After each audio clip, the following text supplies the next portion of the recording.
It's a strange day when I find myself consistently agreeing with the EFF and the MK Party over things that Cyril Ramaphosa and the ANC is doing in this country. And more importantly, when I find myself actually cheering for the MK and the EFF, specifically in essence because I think the DA and their lack of action has been astounding, quite frankly. Yes, the DA continuously makes noise right after the president announced this new commission that will now look into the serious allegations of police misconduct, which of course is just a complete farce. And we all know what every single commission has amounted to in South Africa. The DA put out like harsh messages, right? They would go on Twitter or on X and they would say, oh, we completely disagree with what the president is doing here. But nothing else happens. There are no motions of no confidence, which at this point, literally, if you think about the word no confidence, no one should have any confidence in President Cyril Ramaphosa's ability to lead this country, specifically since the president's job and role is to safeguard the government and the governmental processes of this country, and yet the country is falling apart under the president. But the DA consistently seems to play this almost, they want to be adults in the room, but you're dealing with a bunch of kids that is just stealing and robbing this country blind, and doing so spitting in the face of ordinary South Africans. Now, before we get into the story, if I may ask you very quickly to just hit that like button and leave a comment on this video. YouTube just recently changed their algorithm completely to where it now no longer cares how long you're watching a video, how much you might be enjoying the video, how many people are clicking on the video. It literally cares about one thing and one thing only: how many people are engaging with the video. YouTube is trying to fight or combat clickbait. And so they're desperately trying to determine how much do you like the video. And they do that by looking at likes and looking at comments on these videos. And also, if you're not subscribed yet, hit that subscribe button. But okay, getting into this, the EFF and the MK are going to challenge Cyril Ramaphosa's appointment of, just his name is insane, but it is Professor Firoz Cachalia as the minister or the acting minister of the police in cabinet.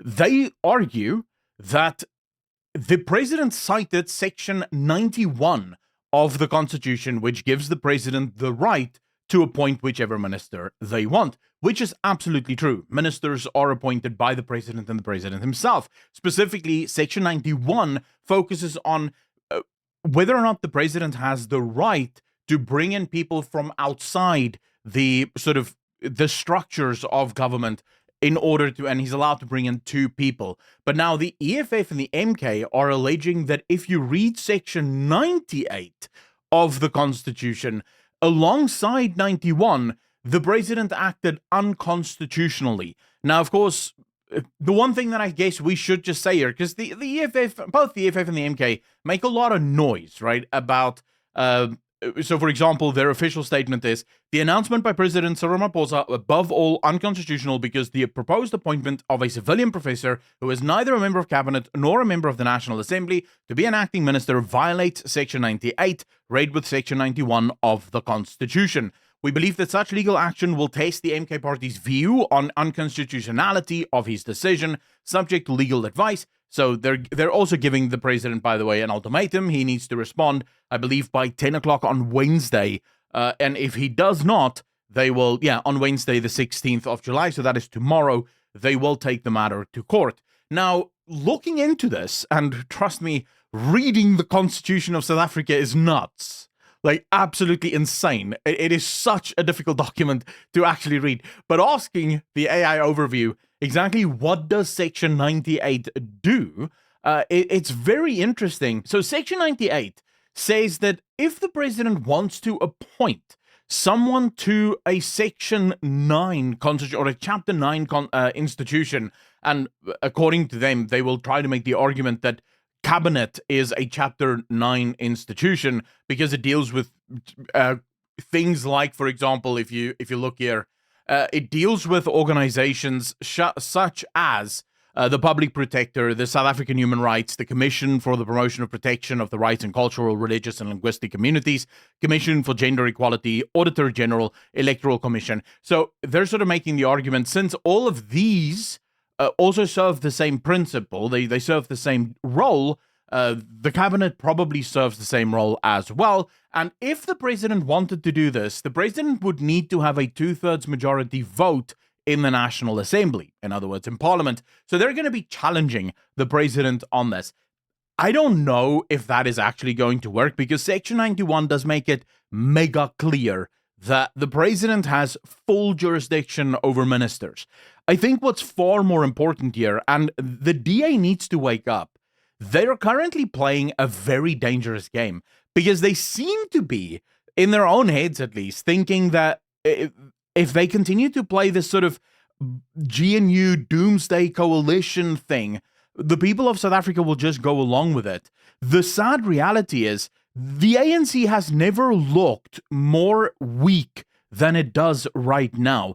They have had blunder after blunder. Now is the time for the DA to actually smell blood and go for the kill. Now would be the time to turn your back on the ANC because the EFF won't work with the ANC.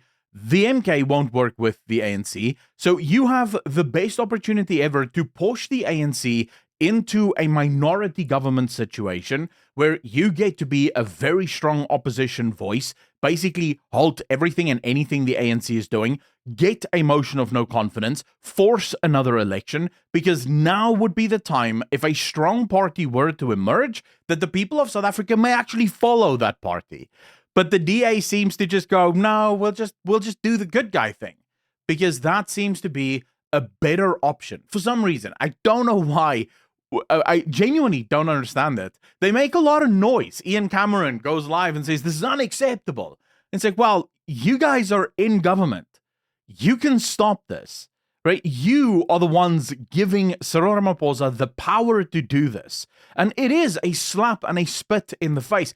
We have another story that I'm going to be covering later today, which deals with the South African legal struggles with MTN and how the United States is looking into MTN, but also ties between the South African government and MTN and Iran-backed terrorism throughout the world. So it's nuts to imagine that we are in this position where our government is openly laughing at the citizenry of this country. The citizens of this country sees this and is livid by it, and yet the other parties in the GNU is almost going this whole see no evil, speak no evil, do no evil thing, where they're just sort of going, well, we don't know what to do about this, so, good luck to all of you South Africans. It's frustrating, it's annoying, and there should be an end to this. And hey, if the EFF and the MK manages to get this constitutional challenge through, I think that would be great. Even if they could just get a halt on this, it would make the president look the fool. And right now, that's probably the best we can hope for until the DA discovers their testicles at some point. Who knows? Anyways, let me know in the comment section down below how you feel about this story. As always, hit the like if you liked it, if you didn't, and I will see all of you in the next one. A peace.